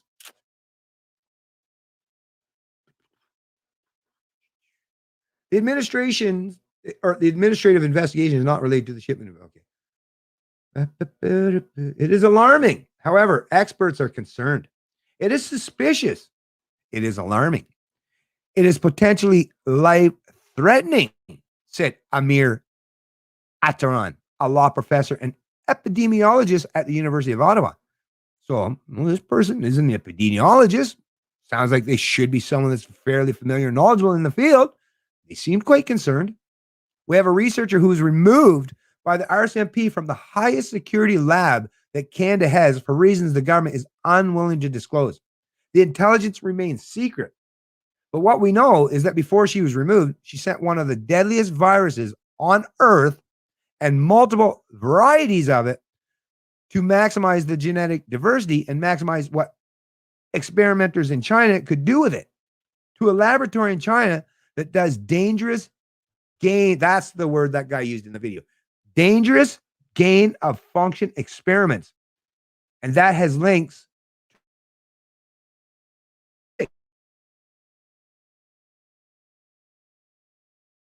Someone who's knowledgeable in the field, and this, as you can see, this is a direct quote of what this gentleman said.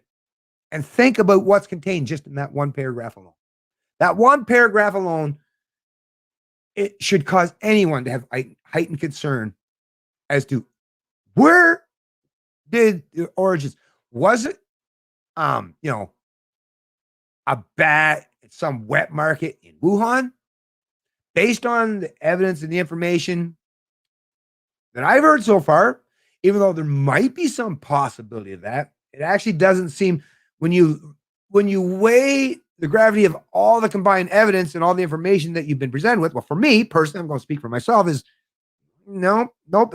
Matter of fact, if I was just to deduce it down to what's, and once again, it's just me speculating, but if I was to deduce it down based on the information rolling around my head, and if I was an investigator, I'd be not just overly concerned, but thinking there might have been something that may have happened in these laboratories.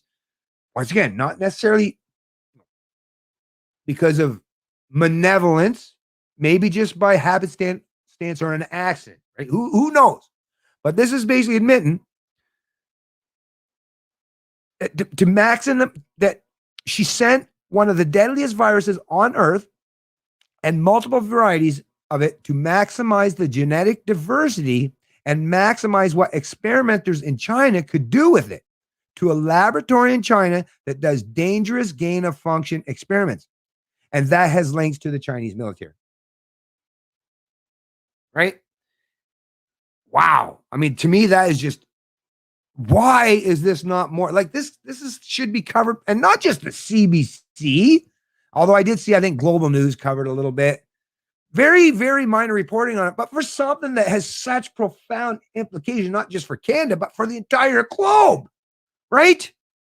I mean, there should be a fucking team of them, like day in and day out, using up some of that $1 billion+ that we're forced to pay them to figure this stuff out.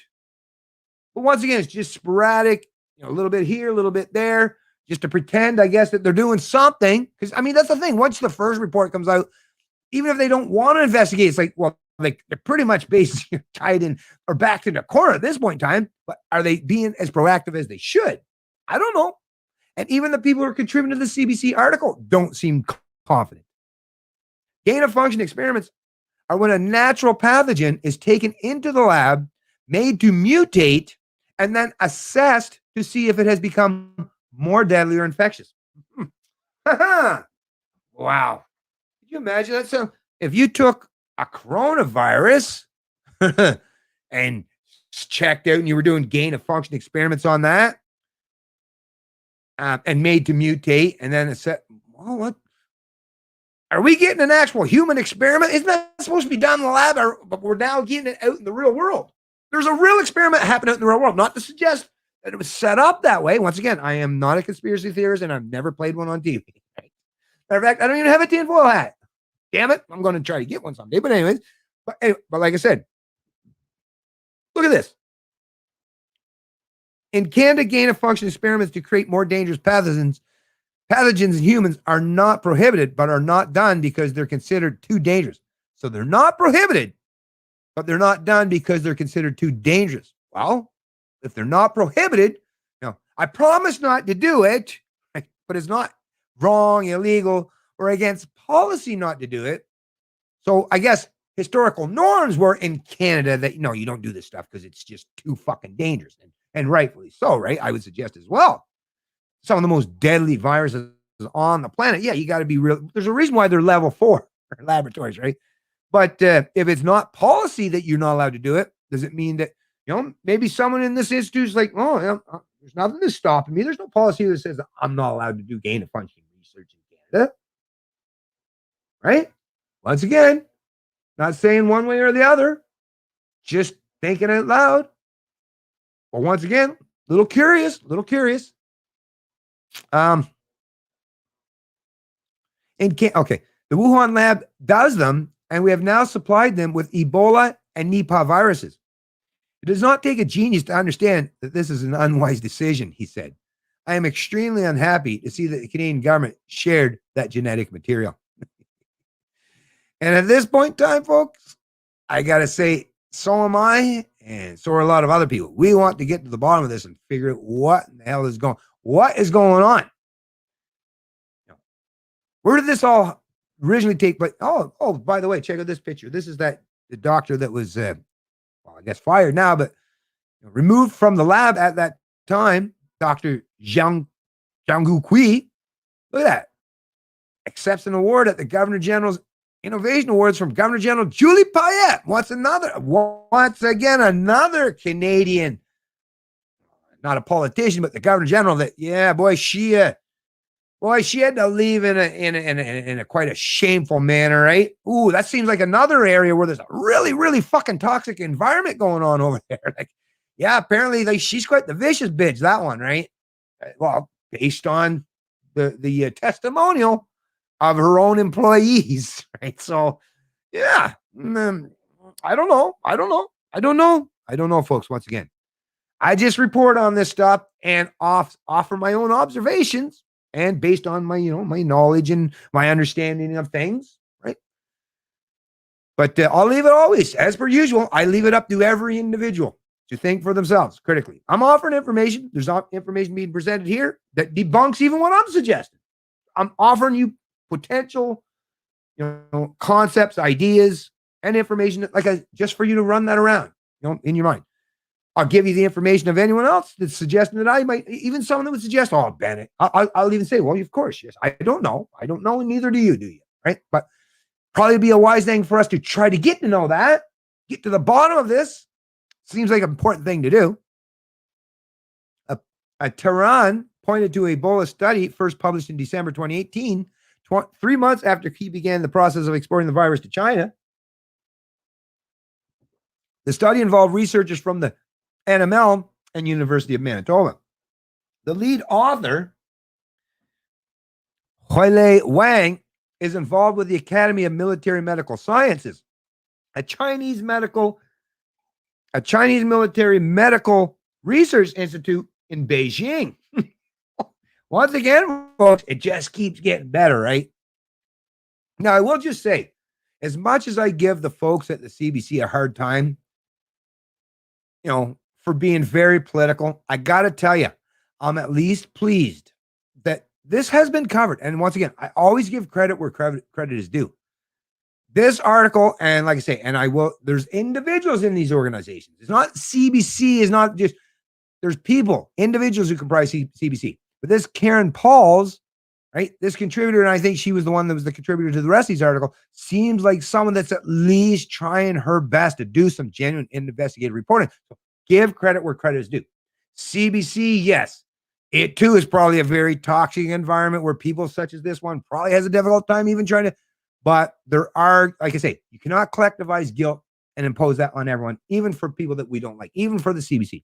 So I'm very appreciative of the fact that at least somebody within the CBC organization has been trying to investigate.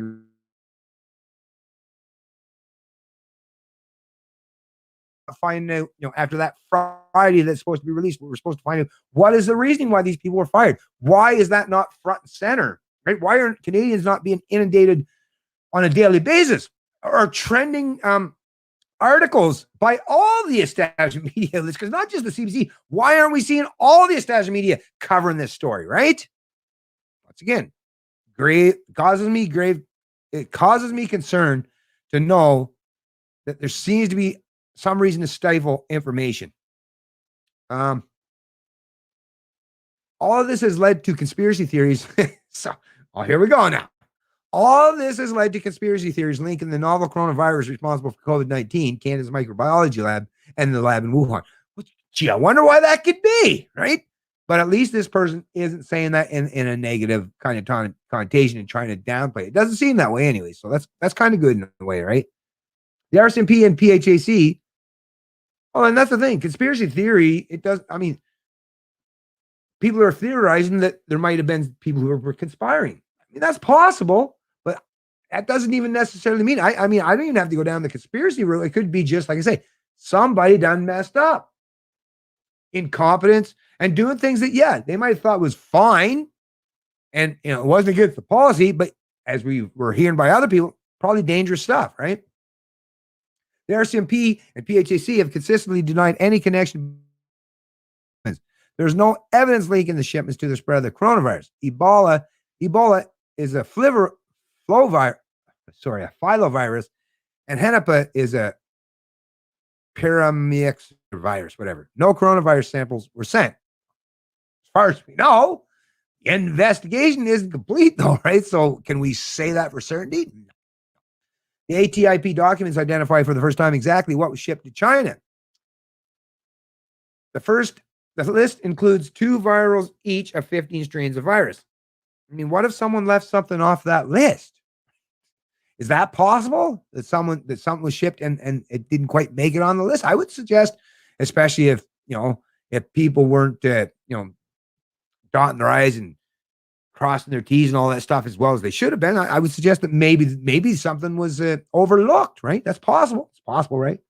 Ebola Macona, 3 different varieties. Mayanga, I don't know what, Kikwit, Ivory Coast,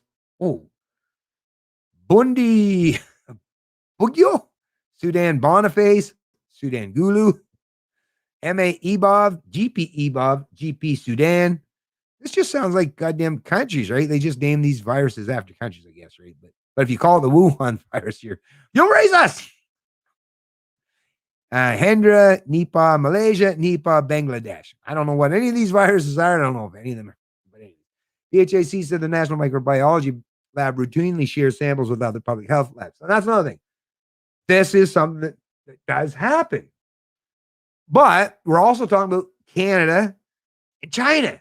And China, very, very corrupt communist regime in that country, right? Very authoritarian. And what we're hearing, they like to do these kind of things that we don't typically do in apparently in Canada. But they like to do these gain of function research, right, on things that are deadly viruses. The transfer follows strict protocols, including requirements under the Human Pathogens and Toxin Act, HPTA, the Transportation of Dangerous Goods Act, the Canadian Biosafety Standard, and standard operating procedures of the NML. CBC News has not been provided with some of the paperwork involved with the transfer. Here we go. CBC News has not been provided with some of the paperwork involved with the transfer, as information was redacted under sections of the Access to Information Act dealing with international affairs, national security, and other issues. So, once again, if it's redacted and you didn't get all the information, can you really say? No, that's why the investigation is ongoing. The ATIP documents provide details about the months leading up to the shipment, including confusion over how the package the deadly virus. Put in the wrong package? I don't know. The lack of decontamination of the package before it was sent. The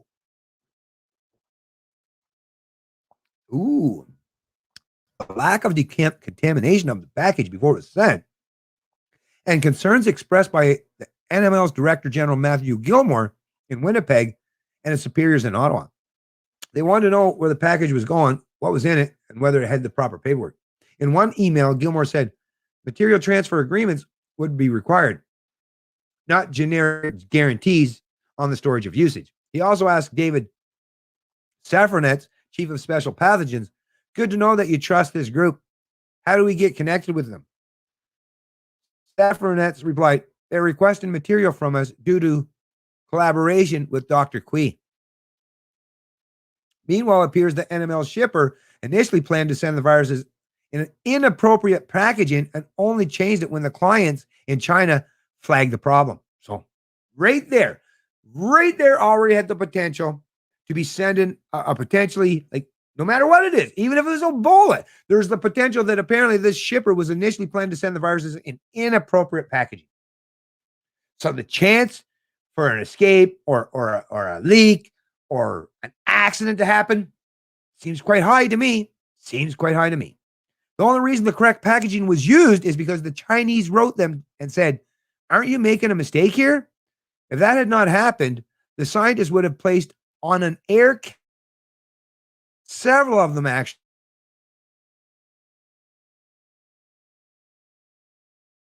Adarin said. The package was routed from Winnipeg to Toronto and then to Beijing on a commercial Air Canada flight on March 31st, 2019. The next day, the recipients replied that the package had arrived safely. We would like to express our sincere gratitude to you all for your continued support, especially Dr. Queen Anders. Thanks a lot. Look forward to our further cooperation in the future, said the heavily redacted email, which does not provide the name of the sender. Nearly 1 year after the expulsion of Kui Chang and her students from the NML, there are still no updates on the case from the RCMP or PHAC. At the time, Public Health Agency spokesperson Morissette said the department was taking steps to resolve this case as quickly as possible. On Thursday, he said the investigation has not yet concluded. Administrative investigations are impartial, thorough, and in-depth. They're also procedurally fair and respect the rights of individuals, he said. Gordon Holden, director of the China Institute of the University of Alberta, said he welcomes scientific collaboration and exchanges with China, but there has to be a framework of rules in place, and Canada's intellectual property must be protected. Holden, a former diplomat, has many unanswered questions about the particular shipment. A vacuum of information is always a problem, especially in a situation of heightened tension with China over the arrest of a Huawei executive in Canada, the seemingly retaliatory arrest of 2 Canadian men in China, and questions over the origins of the coronavirus, he said. There's also danger if you don't provide information that people will jump always to the worst conclusion, Holden said. Current NML head Matthew Gilmore was not made available for an interview. He is leaving as of July to work for the UK-based Quadrum Institute Bioscience. His medical advisor, Dr. Guillaume Piquet, will take over until a permanent replacement can be found. Qui could also not be reached for comment. So what do you think of that, folks? And once again, this too will be placed in the description of the stream below. Really, really, really, really, like, detailed action. I got to say, for this CBC reporter, really detailed information, really dug right down into it. And like I say, a lot of information contained there that would cause anyone, concern as to what in the hell is going on. Yes, you're absolutely right, Mr. G. Rich, my friend. Thank you for joining the stream. The best way to beat bad speech is better speech. And I try my best to do better speech. I'm a better speech kind of guy. I try my best, folks. Try my best. I suggest you don't get number 2, but who am I? You guys must be talking about the vax. I'm not going to be getting number 1, number 2. I'm not getting none. I'm good. I got this thing called an immune system, and I trust it pretty good. We do some heavy lifting. No, I'm just kidding. But I like it. I'm okay. I trust it.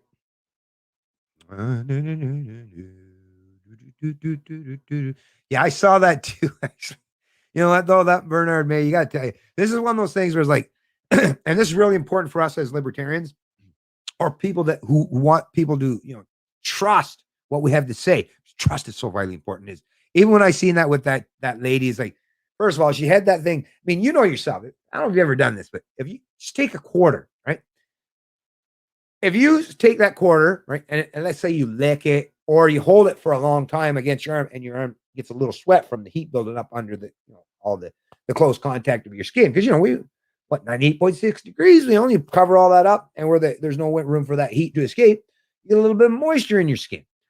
That, whether it's a coin or whatever, any kind of piece of metal, of course it'll stick, right? I could get a coin. Matter of fact, if I was shirtless right now, you guys would be a different it'd be a different live stream right now, but I could show you, right? Or if I had a short sleeve, but I could stick like a nickel or something on there and hold it for a while, and I could get it stick there. Now, it might not stick forever, but it'll stick there long enough for like what that lady did in the video, right? Not that long. And then like she took it off and then just set it, basically just, and then it falls off. It's like, well, come on. You didn't even give it a chance to try to stick. Like, come on, like at least rub it in something or try to get, like, no, that would not been anything that I would ever consider to be a remotely fair experiment. It was like, oh, look, she proved anything. She didn't prove shit. And by putting a video like that on the internet, it's like, I get what you're trying to do, lady, but you're not helping yourself. And I think you're actually hurting your credibility by doing that. But I've seen that foolishness too, but I don't know.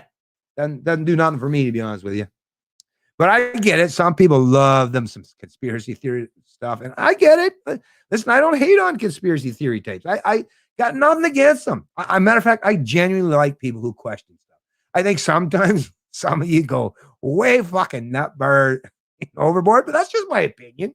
Not like I would ever say that you shouldn't be allowed to do that. You do your thing, man. I don't give a fuck. A lot of people do things that it's like, I'd never do that shit, but I don't care. To each their own, right? Anyways, C10 will actually help this censorship, believe it or not. Well, it'll make more censorship, I think. But yeah, Susan is a garbage human. I don't even know who Susan is. YT's YouTube's just gross. Hey, by the way, thanks. I think Mr. G Rich actually was my first follower over there on Odyssey. And I got to tell you, what are you thinking there, G Rich? I like it. What are the rest of you folks thinking about? Like I said, well, once you've given yourself some time to go over an Odyssey, and shout out to Dan Dix, because that's where I first heard Odyssey from, was Dan Dix. And I should have listened to the man. Well, I mean, he wasn't talking to me specifically, but like I said, at the moment I had so many video channels or social media pages. Like I just can't put any more on here. But now that I know what it's all about, yeah, I like it. I like it.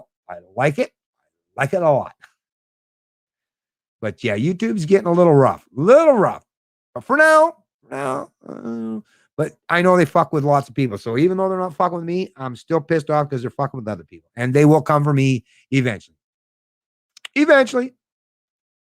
Uh-oh, what's this? My YouTube just deleted my content just now for mentioning another venue.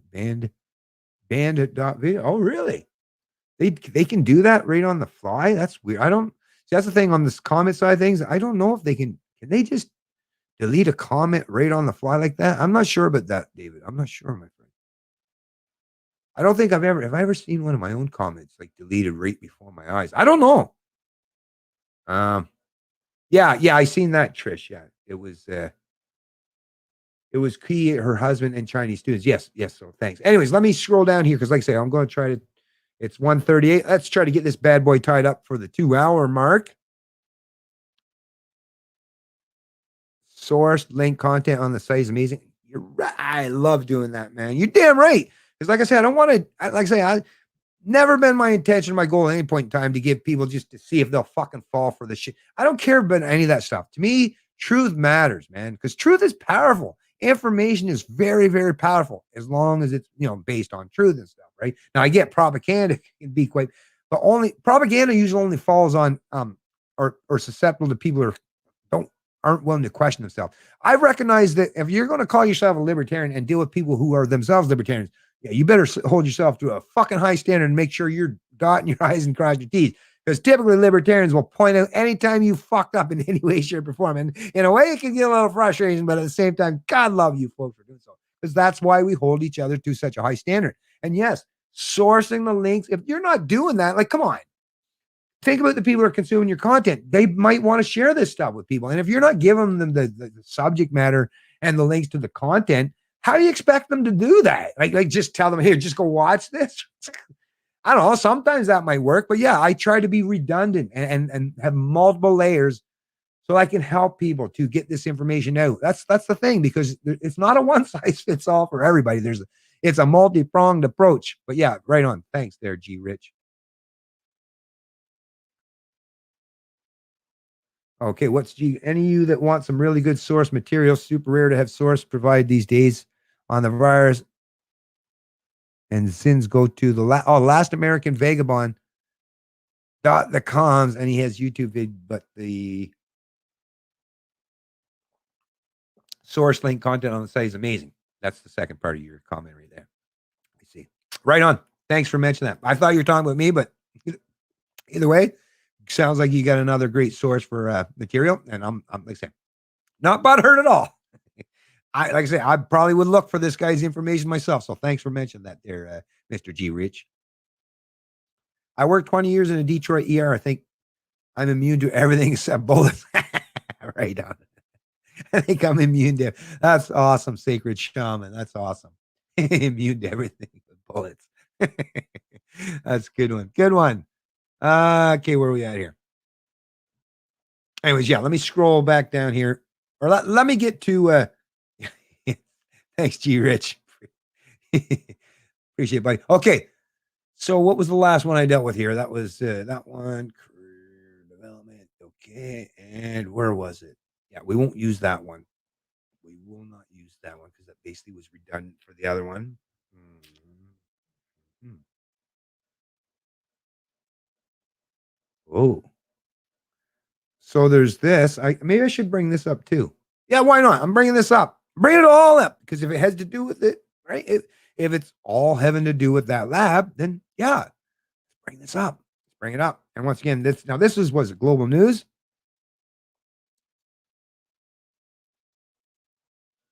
So check this out. I think I'm gonna have to turn that thing off. Hold on a sec, folks. It's getting on my nerves.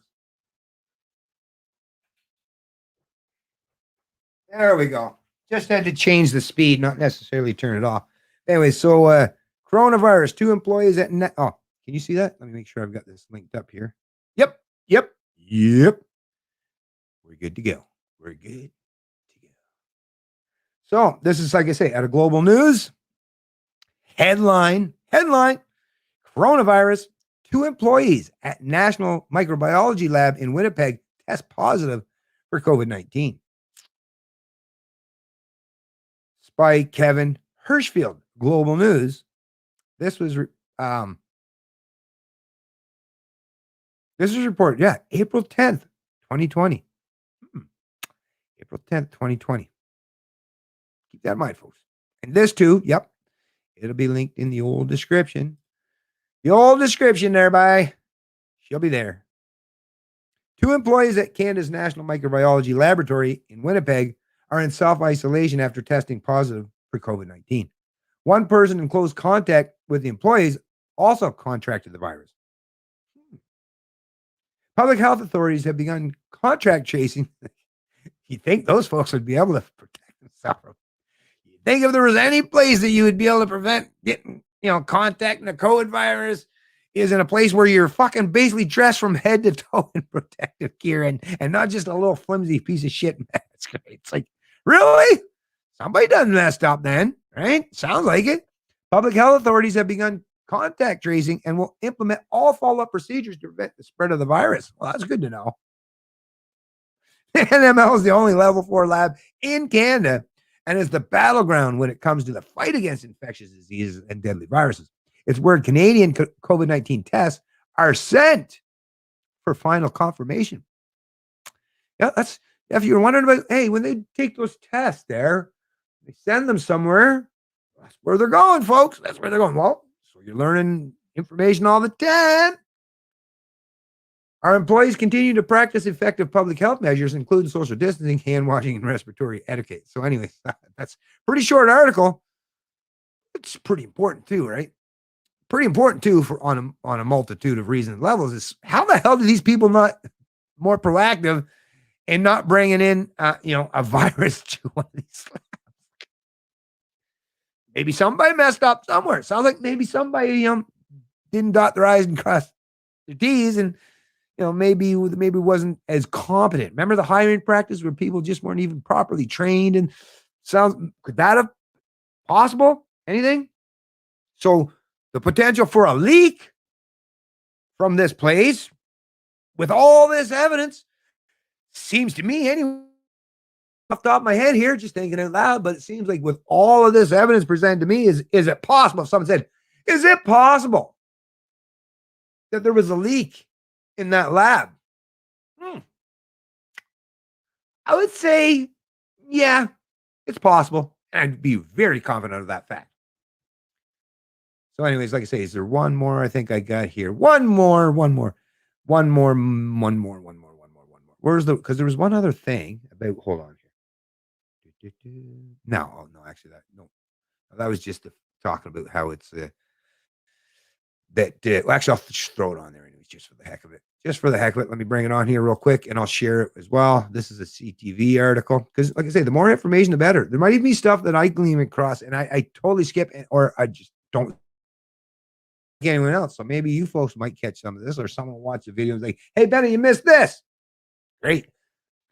Anyway, so like I said, CTV News, Canada's National Microbiology Lab on the front lines of the fight against COVID-19. John Henderson, this was October 26, 2020.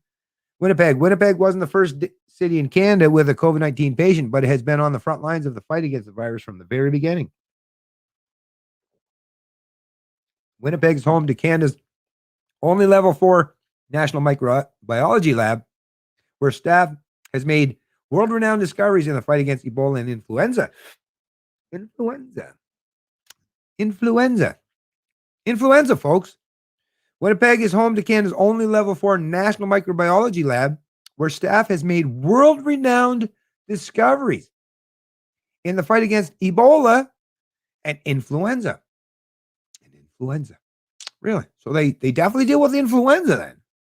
Influenza is definitely part of the procedure and one of the viruses that they study in this Winnipeg home. So yeah, I guess kind of good thing I covered this one, huh? Kind of important sentence there because it was missing in any of the other ones. Going back to the lessons from SARS 1, we had always been aware that another pathogenic coronavirus might one day manifest itself, said Dr. Julian Polik, the acting scientific director general for the lab. Once it did, in the form of COVID-19, and the genome was published, Poliquin said the lab got right to work. He said within 5 days, it was able to develop Canada's first PCR test, the same type of test people suspected of having COVID-19 still undergo daily across the country. The lab has continued to refine the testing, find ways to detect the virus better, faster, and more accurate. So what we're seeing today, what we're seeing as PCR testing is essentially descendants of the first generation of those first generation tests. Today, it's still all hands on deck fighting the virus. The lab is working on some longer term projects relating to COVID-19, including a cross-Canadian study on how the virus is mutating over time. So it's like, man, they don't have to do any experiments in the lab anymore. Think about that, folks. Like I say, not saying that was done on, just saying they don't even have to do experiments in a lab type setting. They have the real world experiment that's actually taking place right now. And with the vaccines, it's holy real world experiments going on today.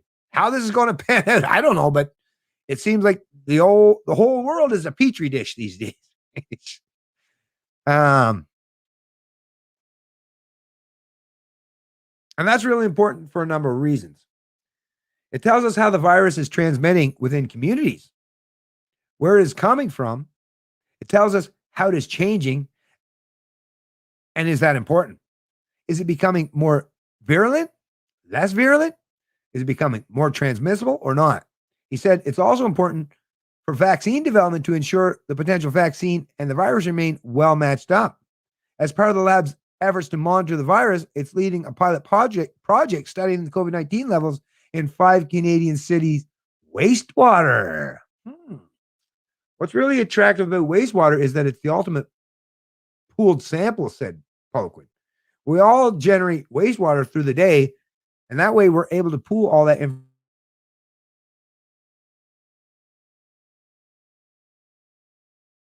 Where there is transmission, where there is spread. The results from the pilot project are expected to be complete by mid-November, though the lab's work battling COVID will likely continue much longer. Anyways, folks, like I say, I'll place all the links to all this amazing information. Once again, not a big fan of CBC, but at the very least, like I say, there is some reporting. One reporter that I seen that seemed to be the same reporter over and over and over again, right? Wasn't it? Or well, there's Joan Bryden too. But so a couple reporters here that have been reporting on CBC about this, but sporadic at best, still investigation ongoing, still haven't got the answers as to why those doctors were let go, still haven't gotten the information as to, how the hell did you get coronavirus or get COVID-19 in a level 4 laboratory? Like, how are these people? You mean when you're going into that place, you don't have to be tested and put on all you, like, how does that happen? Right? How does that happen? Still, obviously, a tremendous amount of answers, or should I say questions unanswered. But at the very least, this is enough information. This is enough fodder for anyone to, at the very least, want to dig down deeper and get a little bit more information as to what is going on, right? Once again, what is going on? I'd like to know. Sure, you would like to know. I mean, we're a year later here, folks. A year later. Over a year later, and still seemingly no end in sight. No hope for the average Canadian to just go out and be able to enjoy. And summer's coming. Summer is coming, folks. And I don't know about you, but I'm chomping at the bit to enjoy me some good old summer activities, right? And I'm not about to let too many people try to destroy that for me.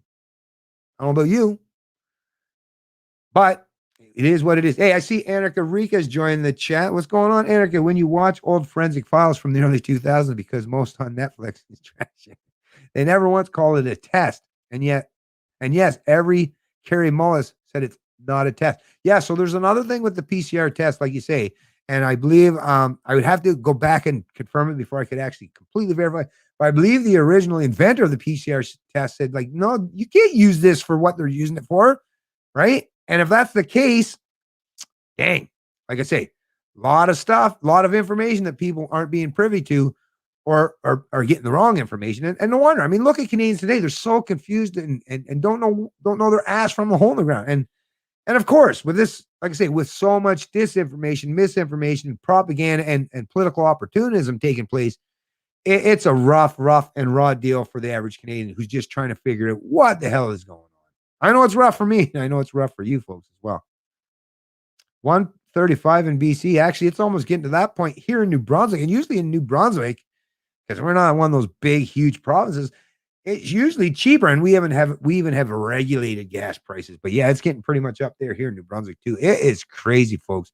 You're getting almost up to that $1.40 liter that used to be what it was when the barrel of oil. Remember back then when the price of the barrel was almost as much what you're paying in terms of a liter per gas in Canada. So when you're paying around $1.40 or whatever it was, the price of a barrel of oil at that time was around $140.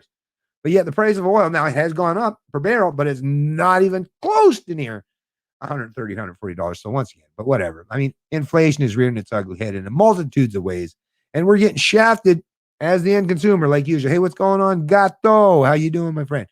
A little late. I'm getting ready to tie it up, but it's all good. You can always check this stream a little later. And if you want, you don't even have to necessarily watch it on YouTube. Although I don't mind getting a few views on here, but once again, now that I have my Odyssey channel, although it'll take a little while because it's a live stream, so I think it takes like 24. It takes a little while for them to upload it, and whether they will or not, because the live stream they might not, because once again they try to keep it limited because they have to host it on their servers, and so big streams like this that are multiple gigabytes long, they might not. But anyways, like I say, I'll make sure to get this stuff uploaded to at least one alternative platform at some point in time. But I'll definitely continue to make my videos. I've already gotten a couple up. I've got a couple more recorded. I'll probably record a couple more, maybe after I've done the stream. Lots of information to cover, lots of stuff pertaining to Bill C-10. So yeah, there'll be a lot of stuff. You missed a lot, Gato. You missed a lot, my friend, and you will like it. Go back, check it out. There's a lot. I covered a tremendous amount of information on here, and I think you'll like it. I really think you'll like this. It's going to give you lots of fodder to use, lots of evidence, lots of information. Hey, Birdman, tweet. Mofo. Is our dollar going up because of U.S. inflation? Well, inflation is not just as a cause of U.S. inflation. What it is as you print money. A good way to understand inflation, well, there's monetary inflation. So there's multiple ways to understand inflation. Let me just help Birdman out here real quick. So there's monetary inflation. Now, so think about it. If there's so many goods and products and services that are produced and provided in society, right? If the exact equal amount of wealth is created or money is created at that time that reflects actual market activity or productivity, then there's not really so much per se in terms of monetary inflation. It's just inflation based on natural supply and demand. But what we're seeing today is central bankers, central planners who are using the printing press to artificially stimulate our economies because there's not enough purchasing power for the average Canadian citizen or American citizen or whatever to keep these GDP values or the 2% or whatever. So what they do is they're just artificially creating monetary inflation by printing more money. But think about what happens if you just arbitrarily print more money or anything. The minute you create arbitrarily and introduce more of anything in an environment, well, it reduces its worth and its value, right? If you're starving to death and there's only one orange, the guy with the orange, he could charge you a pretty healthy price, right? But if there's a million oranges and you just ate, it's like, I might give you 5 cents for it, right? So, but this is the thing. But monetary inflation, so arbitrarily print money, turn on the printing press, although most of them is done now. They're only like 3-4% of its actual physical, tangible dollars, Canadian dollars. A lot of it's just typing digits on the screen. So that it's an increase on the monetary supply. Like you're talking about the difference between M1 and M2, right? But it's an increase in the monetary supply. But what it is because this goes out to people who are part and parcel of like government, mega corporations, central bank or big banks or stuff, that shows where there's now an increased amount of ability to spend money from certain people in society, which bids up the prices of everything else, or increases the price of the commodities or our goods and services that are used. So the monetary inflation actually creates arbitrary monetary inflation actually creates price inflation by sheer fact that, yes, when any time that you, like I say, a loaf of bread, just think of it this way, a loaf of bread, if it cost 5 cents in 1900, why is a loaf of bread, like, let's say $3 now?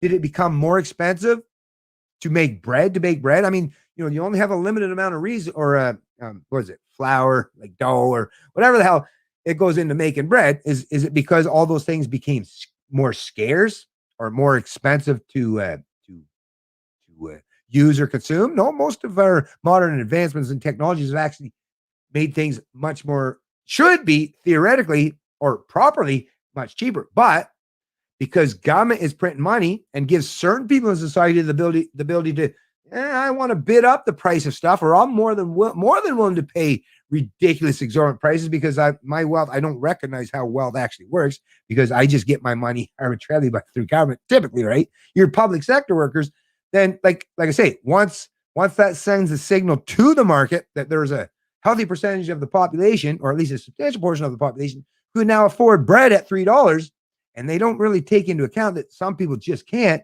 But if there's enough people to, well, then that's, if there's enough people that can pay it, they will pay it. They will charge it. And that's price inflation. So monetary inflation has a direct correlation and effect. So because they're print money and devaluing our purchasing power, what you buy today is going to become more expensive tomorrow because, once again, there's an increase in the supply of the money, which is devaluating the value, devaluating what you can consume or purchase with that, like a Canadian dollar. So that's why you're seeing the prices constantly increase. And there's multiple layers of inflation that's taking place. That's just when you're talking about in reference in terms of monetary inflation and price inflation. But you're also seeing other forms of inflation in terms of your packaging. So today we're seeing things like a pack of bacon, which back in the day used to be 454 grams, a pound of bacon. Everyone understood it was a pound of bacon. And you got what, 15, 16, whatever. Now you're typically buying 375 grams. That comes with like about 10 slices instead. So that's inflation. Now, even if they keep the price the exact same, let's say your bacon, per pound at 454 grams and 15 pieces was $3.99. Well, if they bring it down to 375 grams and you're only getting 10 pieces and you're still paying $3.99, that is another area of inflation. It's a different way of measuring inflation because, like, well, what do you mean? I'm still only paying $3.99, but you're not getting the same amount of commodities or consumable goods for that same price point. So the inflation is definitely, and it's not just US, but what it is the US is the world's reserve currency. So the US can have an outstretched effect on it because a lot of currencies are pegged and tied to the Canadian. The thing nowadays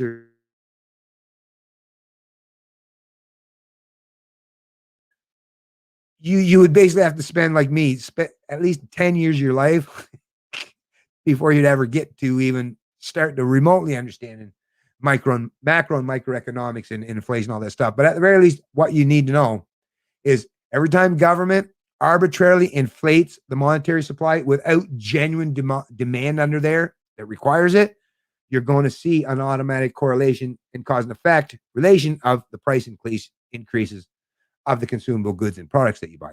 And the housing market, that's another area where you're seeing massive price inflation. Anyways, like I said, I've dealt with that particular topic and subject matter quite a few times in the past. I actually love talking about economics, and maybe that's what I'm going to be doing in one of my next subsequent live streams because I really like getting down. And maybe inflation is something that I'll get back to consuming a lot more of my stuff because a lot of the stuff I usually have right in the forefront of my mind kind of, like I say, gets kind of pushed back in the back burner a little bit because I got so much new information. So I might have to refresh myself a little bit, get back on track, and I'll do a whole live stream as it pertains to monetary supply and inflation, and get myself set up for maybe the next conversation I have with an MMT enthusiast. Right? Although I will say, at least Warren Mosler, check out the video I live stream. It wasn't really much of a discussion I had with Warren Mosler, the original proponent and guy behind modern monetary theory. Even he basically came out and admitted during the conversation, which I found kind of striking, is that so is it that he kind of came across that he doesn't promote MMT, and he's just trying to point out how the current system actually works, which kind of gave me a little bit of a different mindset towards the man, because from what I have always understood is the proponents of MMT and Warren Mosler himself, and there's another lady, I forget what her name is at this particular time, couldn't just explain modern monetary theory, which, you know, I mean, I understand modern monetary or the modern Ponzi scheme too, right? But it almost seemed like they were advocating for it and promoting and pushing for it. But when I had my conversation with Warren Mosler, what I got in return from that, of course, I brought morals and ethics into the equation, that's the thing. A lot of people, when they talk about economics, they don't bring the kind of morals and ethics into the equation. That's the thing with someone that has a philosophical or someone, a mind that thinks about these things on a multiple levels. I brought the moral and ethical implications of modern monetary theory. So maybe that might have been the reasoning behind him saying, yeah, it's not that I advocate for it per se. It's just, I'm just trying to explain to you how it is. But anyways, like I say, if you want, just go check out that video too. Just type in Warren Mosler on my YouTube channel and you'll find that conversation. Anyways, thanks for all you fine folks who have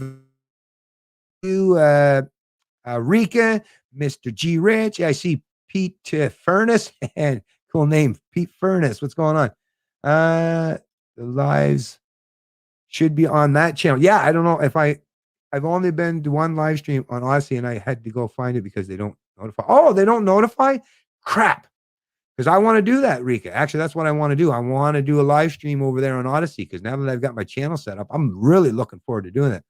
Oh, is that it? Oh, instead of the 1, it's a 7, I think. Let me click on that there, Rika. Oh, didn't allow me to, didn't take it out there. But there's a 7. Well, you'll see. It's my ugly mug, but it is is that a 1? Because when I first set it up, it's Canadian Libertarian 1, but I don't think there's those 2 dots between there. I think it's just Canadian Libertarian with a 1 when I originally set it up. But then it shows my channel as Canadian Libertarian 7. So anyways, I did, if you go right back when I first started the stream, you'll probably have to copy and paste. Hopefully you can. Or maybe I'll place a link to it. That's what I got to do. I got to add that in the description of my videos here on YouTube. Actually, now that I think about that, I don't have that linked in the description, because I have most of my other social media pages all linked in there. But I'll do that actually after this, and then you'll be able to find me quite easily, more readily. Anyways, thanks to all you folks that did join up. Oh, you reached 1 million views. That's awesome, Gato. Good for you, my friend. Good for you. Oh, wait, now I'm trying to click on your thing here. Right on. Oh, good news. I reached 1 million views. That's awesome. And congratulations to you, my friend. Holy heck, a trucker in North Carolina said his diesel was $9.25. I can't imagine that. $9.25 a gallon. That seems kind of horrendous, right?